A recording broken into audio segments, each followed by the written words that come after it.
CEO Flori Lisa, Vice Chair Diane Wilkins, distinguished ladies and gentlemen, it is a pleasure to be with you today. Flori, I want to thank you and your team for the invitation to join your members at this critical time. The Corporate Council on Africa has been a good partner and friend to Rwanda and to Africa as a whole for more than 25 years. The world is full of uncertainties right now, but there is no doubt that Africa and the United States will continue to be important trade and investment partners for each other. Before we start our interactive session, allow me to highlight 3 areas of common interest. The first is combating the pandemic.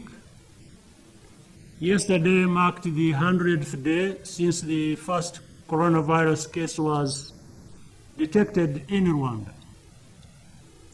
We have fortunately managed to keep the pandemic under control so far through a combination of lockdown policies and rigorous testing and tracing.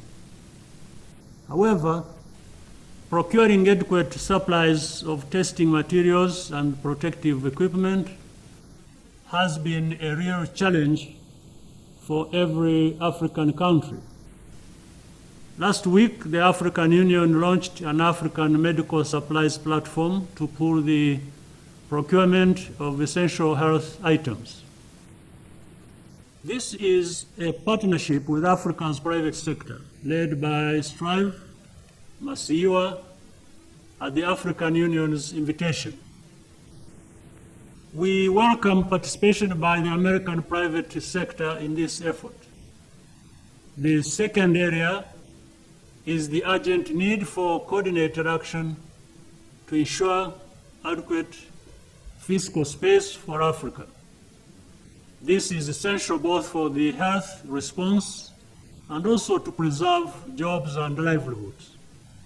The United States supported the G20 initiative to suspend debt service on public debt.